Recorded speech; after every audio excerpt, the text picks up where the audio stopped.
Graça e paz, irmão. Amém.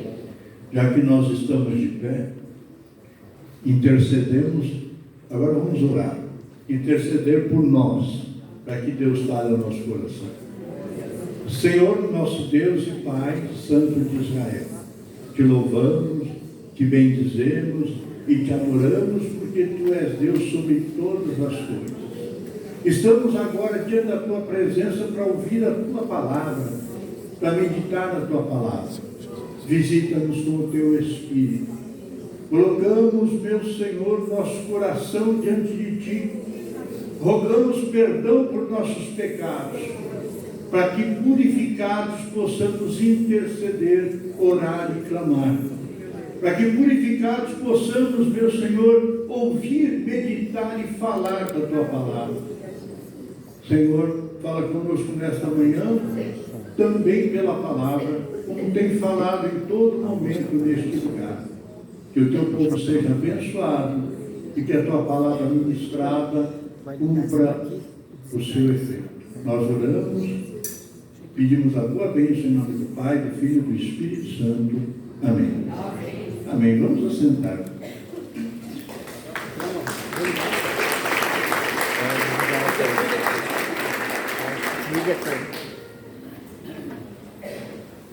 Nós acabamos de fazer um ato importante, com a nossa irmã Fabiana.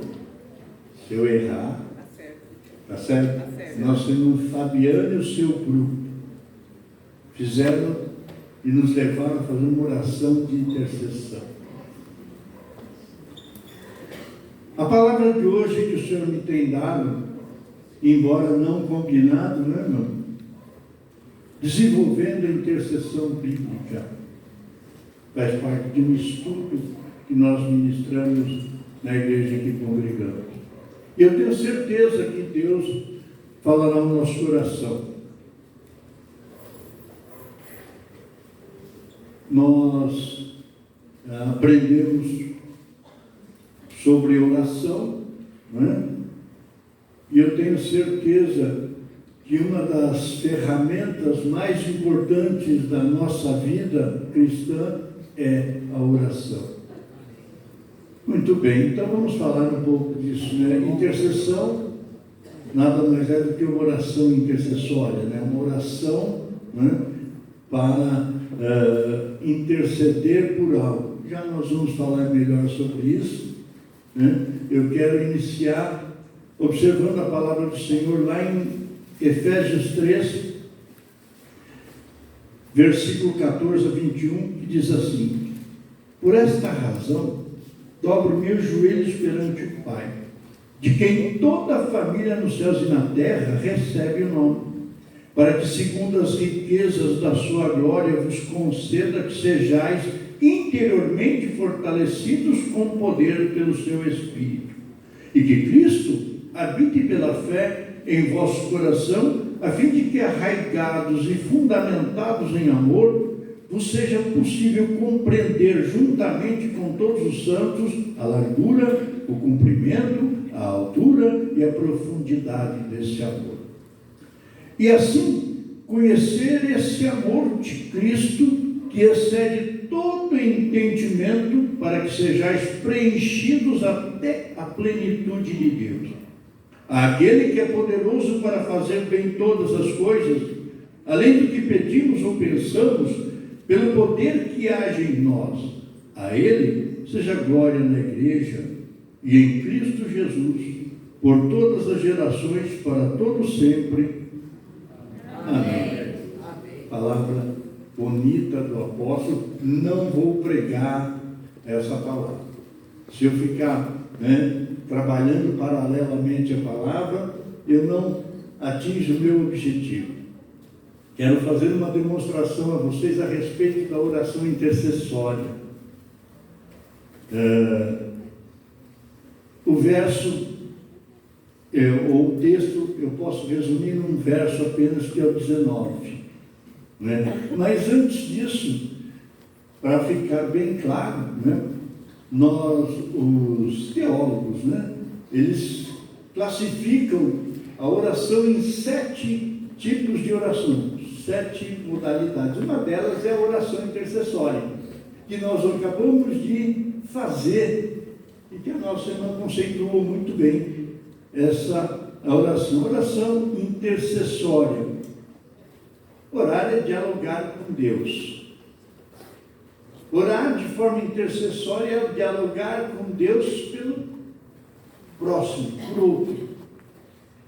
E nós devemos então partir do conceito bíblico do que é interceder. Interceder é orar pelo outro, né, em favor de outro. No hebraico, esse termo quer dizer solicitar. Não vou citar o hebraico, mas no hebraico entende-se que interceder é solicitar. No grego, entende-se que é apelo ou petição. E eu não sei muito a diferença entre essas palavras, mas sei de uma coisa que é comum. O significado dessas palavras, na sua profundidade ou na sua carga semântica principal para aqueles que conhecem a cultura, implica em conexão. Conexão, tipo conexão familiar. Aquela proximidade familiar. Proximidade de pai e filho. Aliás, eu vou reduzir isso um pouco, porque hoje em dia a proximidade entre pai e filho está perigosa. Deus nos livre desse tipo de proximidade. Mas aquela proximidade do papai com o bebezinho. Aquele filhinho que passa a ser o tudo na vida do papai e da mamãe. Então, esta é a ideia dessa proximidade que nós estamos falando, dessa conexão que existe na oração intercessória, que existe no termo interceder. E aí nós vamos para a palavra, versículo 19 desse texto que nós lemos, resume a ideia, né, do que se pretende com a oração intercessória.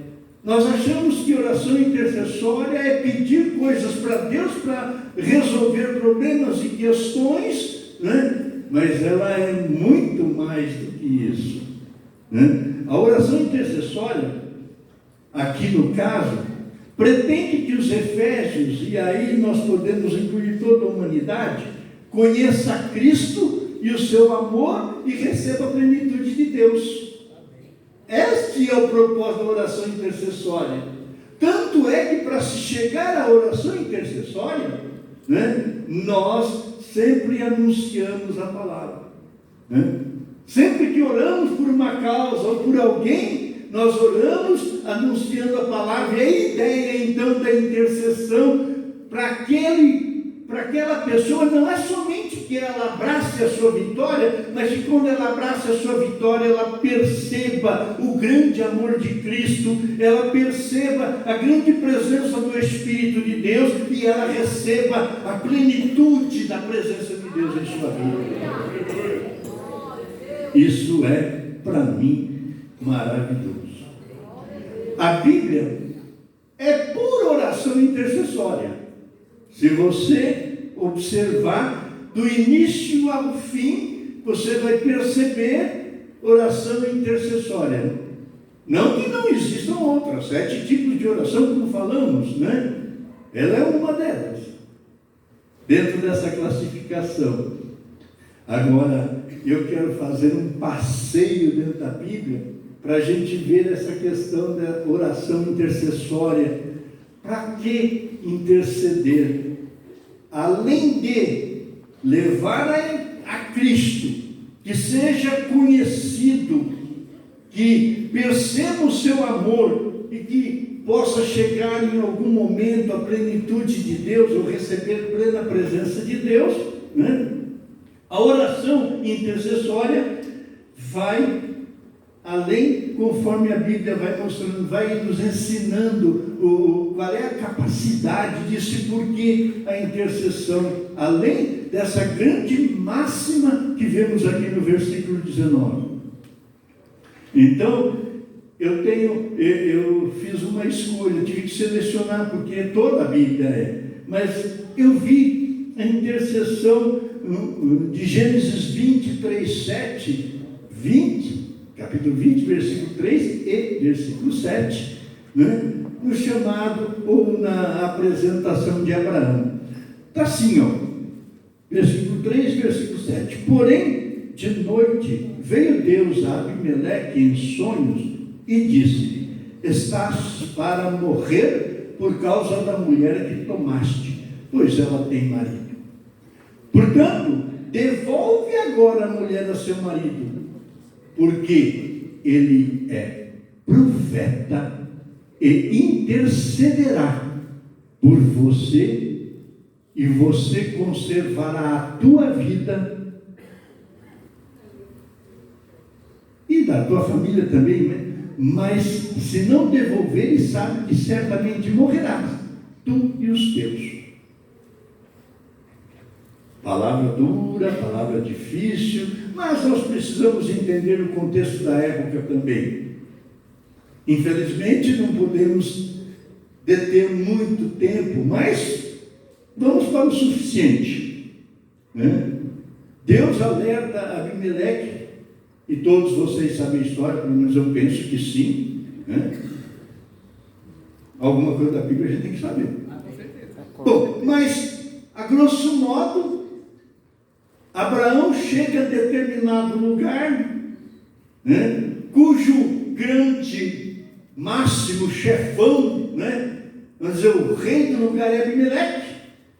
Encontra com Abraão, vê a esposa de Abraão, Sara. Nossa! Né? Só faltou senhora. Nossa! Que gata, Abraão! Quem é essa gata? Imagina você nessa situação. Entra num lugar onde tem um povo desconhecido, onde o líder do povo tem fama de ser mau, e ele chega para você e fala: gostei disso. Você pega e fala: é meu, né? Aqui, Você fala assim: não, pode ficar, é brinde, é presente. Abraão também tremeu na base e falou assim: não, ela é minha irmã. Aí ele falou assim: vou levar. Ele falou assim: vai com Deus, porque se for com Deus vai soltar, porque é minha. Mas Abimeleque leva Sara, e aí Deus fala com ele de noite do sonho: Abimeleque, devolve. Mulher errada, devolve. Por quê? Porque se você tirar, principalmente a esposa, a companheira, de um homem que está a meu serviço, ou vice-versa, esse crime, isso é pecado, é crime passivo de morte. Para quem entende o momento social, sabe disso. Isso é bíblico, naquela época era assim, e esse crime era digno de morte. E olha só, vai morrer você e a sua família. Mas tem uma coisa: devolve, porque este homem é profeta e é intercessor. É algo tão... eu gosto muito disso. Nós vemos que aqui Deus está apresentando um intercessor. Eu te apresento intercessor. E está dizendo a capacidade da intercessão. Estabelece com Abraão uma qualidade de profeta e lhe dá a força do orador, intercedor, né? E que nós todos podemos ser um intercessor. E diz: este homem é profeta e intercessor, a oração dele vai salvar a tua vida. Amém. A oração do intercessor salva a vida. A oração do intercessor salva a família.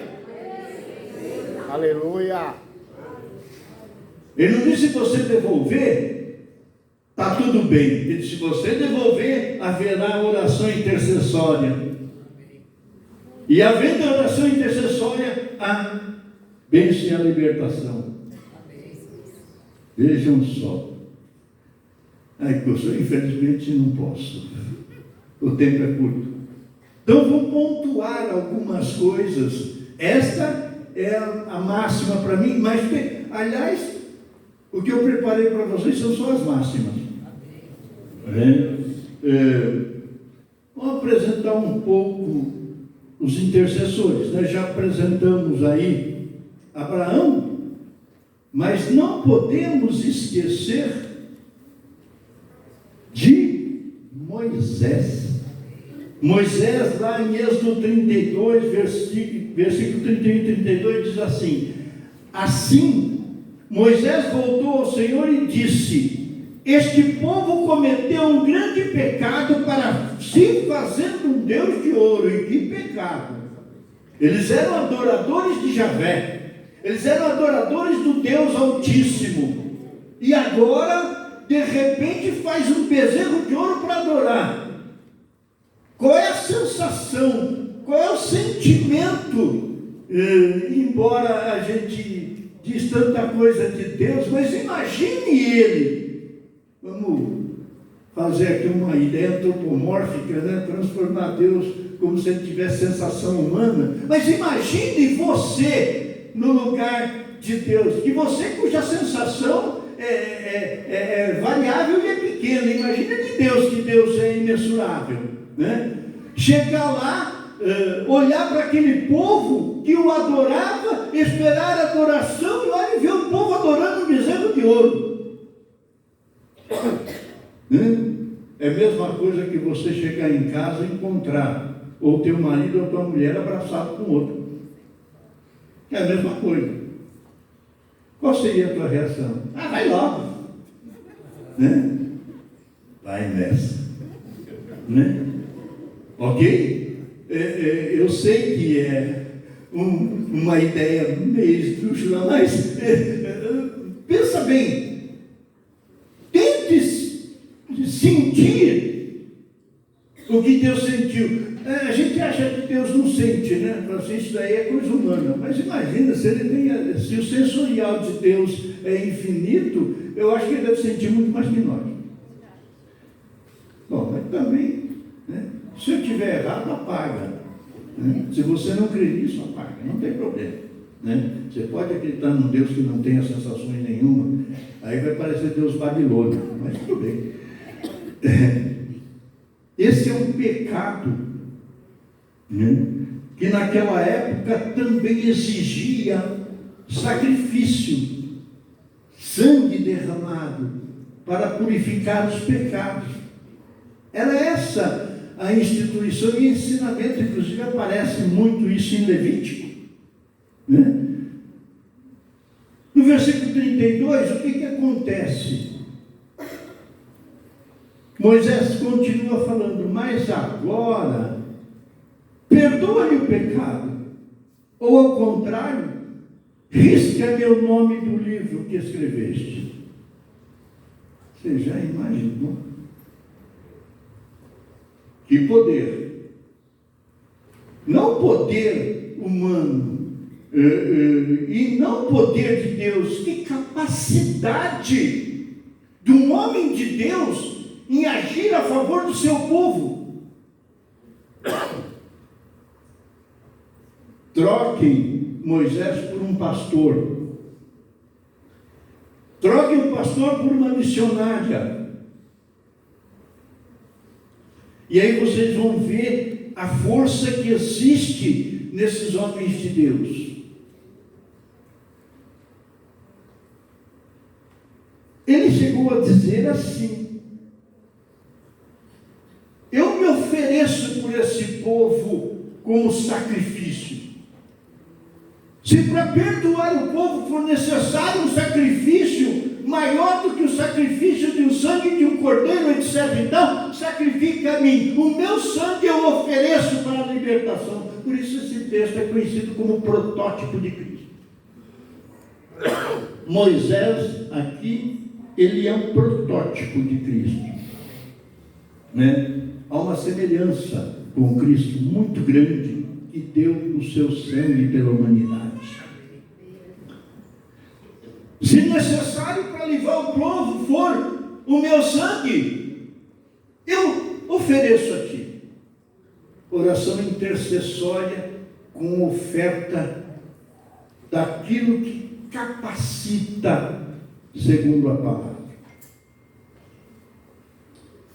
Irmãos, eu não sei se vocês estão captando essa essência da oração e da intercessão, né? Porque Deus ouviu essa oração. E dessa oração nasceu o povo, né? Ou continuou sendo o povo de Israel. Continuou sendo o povo escolhido para apresentar Deus à humanidade. Porque houve uma oração intercessória e alguém se ofereceu na intercessão. Lógico, não posso continuar, mas não há como demonstrar toda essa graça, toda essa bênção, só um pouco que eu já falei, né? E também quero mais, então, para apresentar mais alguma coisa, eu tenho que seguir e dizer para vocês que eu não tenho como demonstrar toda a intercessão que acontece na Bíblia, numa pregação, né? A gente ia precisar um pouquinho mais de tempo. Mas eu tenho certeza que toda intercessão, e está claro isso, é altruísta. Ela não se preocupa consigo mesmo. A intercessão não se preocupa consigo mesmo, se preocupa com o próximo. E isso é uma certeza. E toda a Bíblia está alicerçada na oração intercessória. Todos os profetas se utilizaram dela. Só para ter uma ideia, porque nós não temos tempo, né, de estudar isso. Samuel, capítulo 1 Samuel, capítulo 12, versículo 23. Ele diz que eu não vou pecar deixando de interceder. Uma informação em Samuel de que ele acredita que falhar, deixar de interceder é pecado. Isaías 62:6 diz que Isaías colocou vigias de oração em Jerusalém, para orar por Jerusalém. Você já imaginou? O profeta convoca intercessores em toda Jerusalém. Jeremias 41:11 já é o contrário, e vale a pena dizer, porque Deus disse para ele: não interceda por este povo. Não interceda por este povo. Esse povo pecou, falhou, errou e precisa aprender que a sua falha e o seu pecado têm resposta. Porque essa resposta os ensinará a ser obedientes. Então, não interceda pelo povo. Me dá a impressão que a intercessão diante de Deus, por qualquer que seja o motivo, até indo contra, em termos, entre aspas, assim, muito singelamente, muito respeitosamente, até indo contra a vontade de Deus, até Deus achando isso não é a minha vontade, mas ele intercedeu. Amém. Me dá essa impressão. Talvez não dê para você, talvez não dê para outros, mas dá uma olhadinha no original, dá essa impressão. Olha, não interceda por esse povo, porque senão ele não vai sofrer o que precisa sofrer. Então quer dizer que vai contra a vontade de Deus. Deus vai fazer até aquilo que ele não queria, mas vai fazer porque você intercedeu. É forte isso, tá? Porque Deus não volta atrás na sua palavra.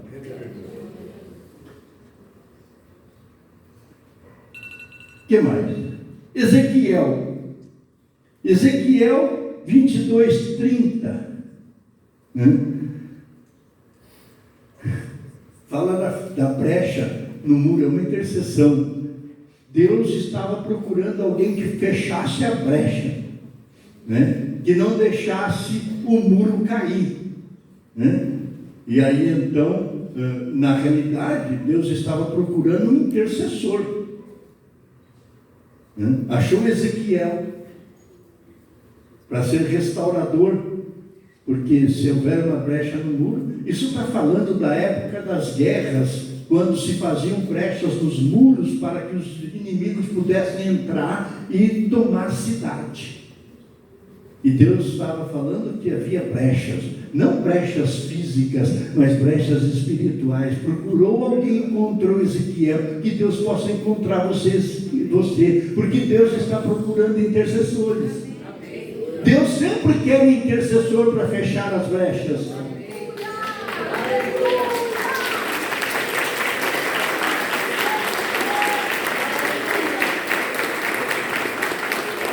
Em Daniel 9:17, o profeta faz intercessão pelo santuário que estava abandonado. Em Zacarias 11:12 e 13, todo o povo intercedeu ao chamado de Zacarias, e aí Deus ouviu a intercessão. Irmãos, acho que nós estamos perdendo por falta de intercessão. A gente ora muito: Deus me abençoa porque eu quero comprar aquele carro, me abençoa porque eu quero comprar aquela fazenda. Esquece, irmãos, ora assim: Deus abençoa o irmão fulano porque vi nele necessidade. Me abre as portas, para que, se as portas estão difíceis para ele, que eu possa ajudá-lo. Me transforma numa chave para abrir portas.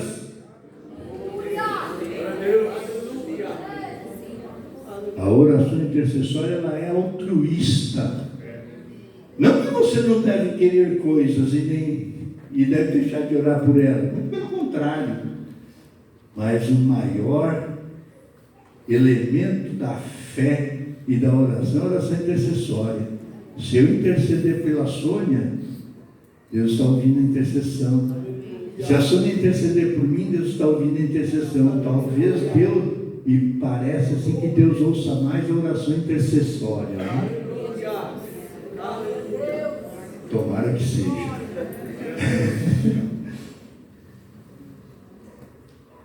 E eu não poderia esquecer de Jó.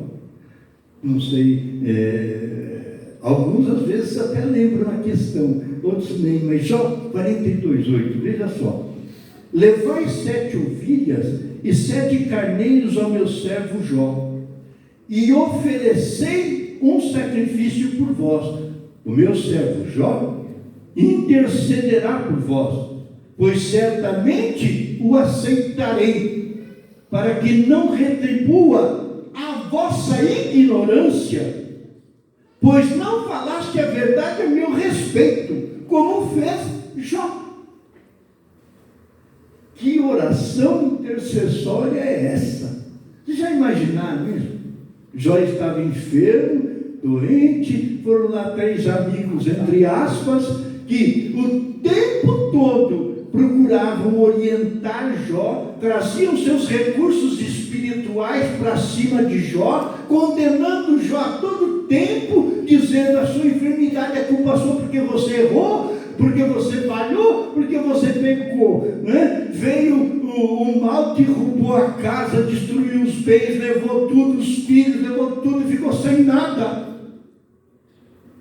E aí ficou enfermo, se raspando com caco de telha, e vem 3 amigos dizer para ele que ele está sofrendo o pecado que ele cometeu. E a Bíblia antes diz que ele servia, diz que ele fazia sacrifícios e ofertas para livrar os seus filhos e a sua casa do pecado. Era um homem reto, justo, E vem esse outro aí falar todas essas acusações que fizeram. No final da história, Deus falou para ele: tudo que vocês falaram é errado, é bobagem. Vocês olharam pelos olhos da carne, pelo achismo. Mas Deus, diz Jó, respondeu pela fé, pela graça, pelo conhecimento do Espírito, ele respondeu.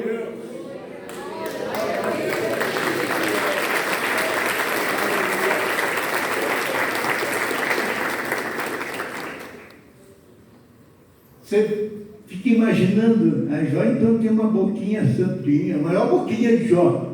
Senhor, né? Antes não tivera eu nascido, eu deveria ter sido um aborto. Palavras pesadíssimas ele dizia. Ele não se amaldiçoou, ele disse: antes eu tivera sido. Para escutar isso que eu estou escutando, é melhor não ter nascido. Palavras duras, e ele falou para Deus, mas era a verdade na alma, no espírito, na graça pessoal. Aí Deus falou: olha, para vocês não serem condenados pelo pecado que fizeram de se levantar contra Jó, vocês pegam ovelhas, leva 7 ovelhas, 7 carneiros, dá na mão do meu servo Jó e fala para ele oferecer a Deus em sacrifício pelos nossos pecados.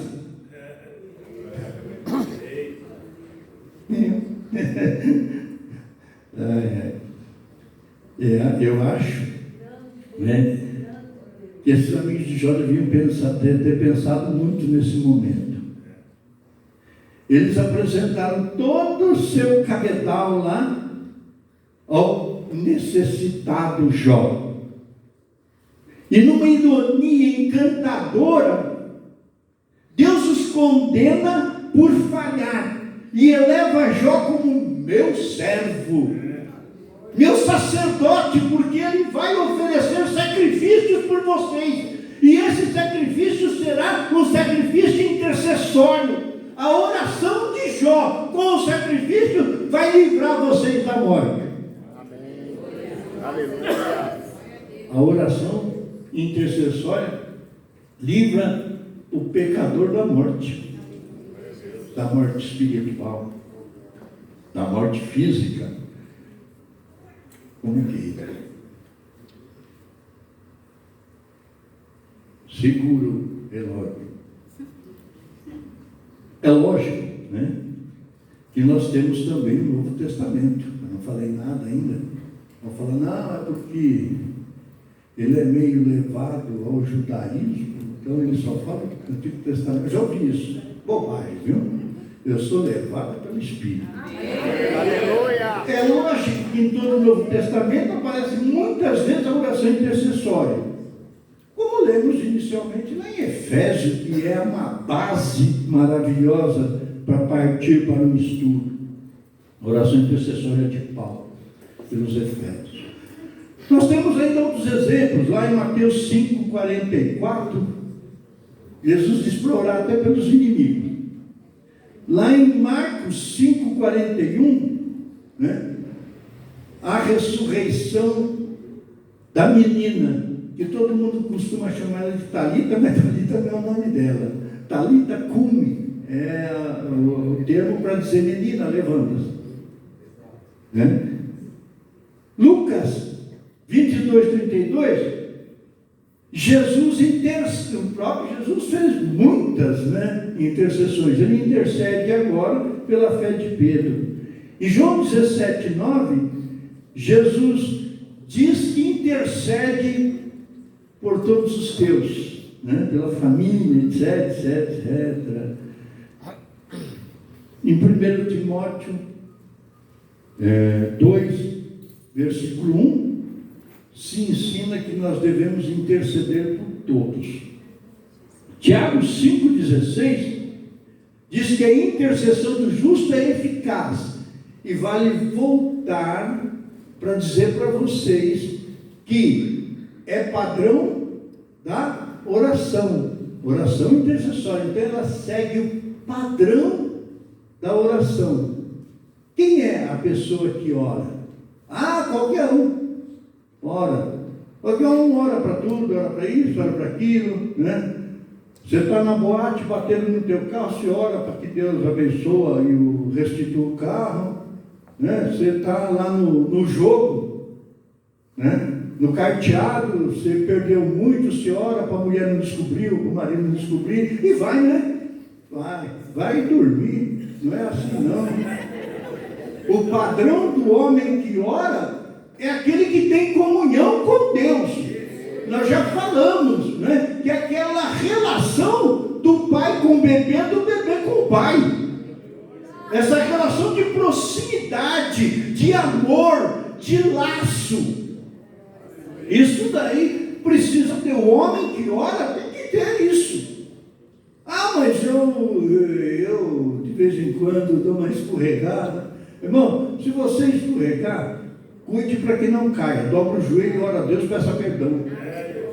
Aliás, vocês perceberam que no início eu orei e pedi: Senhor, perdoa os nossos pecados para poder falar e para poder ouvir. Mas isso é oração. Quem está em proximidade com Deus e é muito. E a intercessão é muito. Porque a intercessão salva até da morte.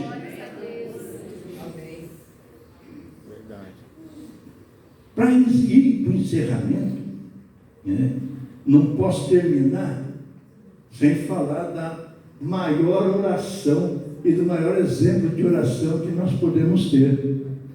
Essa oração, ela é uma oração diferente. Ela tem duas vias, né? É uma oração para si mesmo e para o próximo. É uma intercessão, e a oração do Pai Nosso. Lá em Mateus 6, 9 e 13 diz assim: portanto vós orareis assim: Pai nosso que estás nos céus, santificado seja o teu nome. O princípio de oração é reconhecimento de Deus.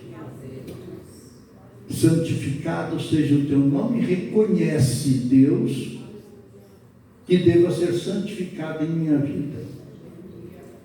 Venha o teu reino, seja feita a tua vontade, assim na terra como no céu. Eu preciso de coisas, eu quero coisas, o teu reino as tem. Eu quero suprir minhas necessidades. Mas eu não oro pela necessidade em si. Eu oro para que seja feita a tua vontade. Amém. Às vezes a tua vontade não é que eu receba aquilo que eu acho que eu tenho necessidade, mas é mudar o meu coração para deixar de desejar isso. Amém. O pão nosso de cada dia nos dá hoje. Perdoa as nossas dívidas assim como nós perdoamos os nossos devedores. Não nos conduza. Eu não estou explicando tudo porque não me deixo. Não nos conduza à tentação, mas livra-nos do mal. Porque teu é o reino, o poder e a glória para sempre. Amém. Certa vez alguém me perguntou: o relógio está adiantado 5 minutos. Certa vez alguém me perguntou: o Senhor Jesus diz assim: não nos conduz à tentação na oração. Quer dizer que Deus nos conduz à tentação? Mas tem pessoas que entendem assim, acho que a gente chama de cabeça de prego, mas eu não disse isso, disso daí não se deve falar, né? Coisa feia. Mas esse não nos conduza à tentação não é porque Deus nos vem conduzindo à tentação, é para que Ele nos desvie da tentação, porque Deus não é tentado, quem é tentado somos nós, e tem uns que são tentados e atentados, né? Então Deus diz, ou a oração diz: se eu estiver indo no caminho da tentação, não me conduzas, porque aí eu saio do caminho. É isso que quer dizer essa fala. Mas livra-me do mal, porque se eu ficar nesse caminho, eu vou ficar no mal. Né? Porque eu sei que Teu é o reino, Teu é o poder, é a glória para sempre. Tu és capaz, 100% capaz. Não acabou. Ainda tem mais um gostinho. Romanos 8,34, para fechar. Quem os condenará? Amém. Cristo Jesus é quem morreu, e ao contrário, quem ressuscitou dentre os mortos, o qual está à direita de Deus e também intercede por nós. Esse verso é a máxima para o intercessor. Viu, Sônia? É a máxima para você, pastores, máxima para você, irmãos, aqueles que andam junto com Deus, é a máxima para você. Por quê? Nada pode condenar, porque foi Cristo quem morreu e ressuscitou. Aleluia. Ora, Ele morreu e o seu sangue pagou o preço dos pecados da humanidade. Sabe o que isso significa?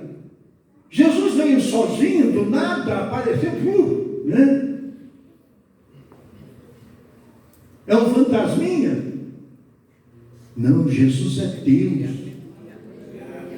Ele não apareceu do nada. Ele veio até nós para, sobretudo, purificar-nos dos nossos pecados através do seu sangue. Ele é o Cordeiro de Deus, a intercessão de Deus pelo povo. Deus intercedeu por você no sangue de Cristo Jesus. Então, Jesus é a intercessão que Deus fez pela humanidade, e que ela tem durabilidade eterna, porque Ele é eterno, porque Deus é eterno. Então, em toda a humanidade, em todo o tempo,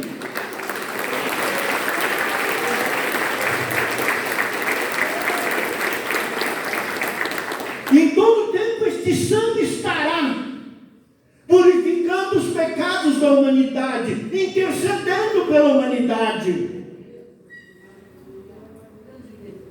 E aí você tem uma dupla intercessão, porque Jesus ressuscitou, está sentado à direita de Deus Pai, que intercede. Então, além da intercessão no sangue de Jesus, lavando o pecado da humanidade eternamente, tem a presença de Jesus junto do trono, intercedendo por nós. Jesus é intercessão e intercessor. Aleluia.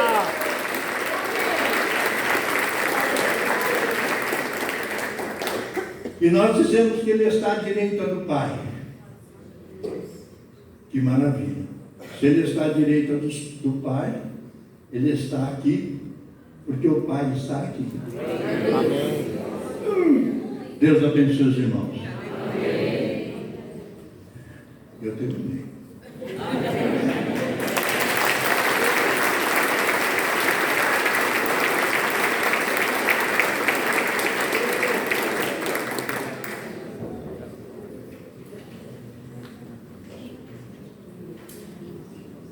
Bela palavra, hein? Alimentados? Então, tá bom. Dando continuidade à nossa liturgia,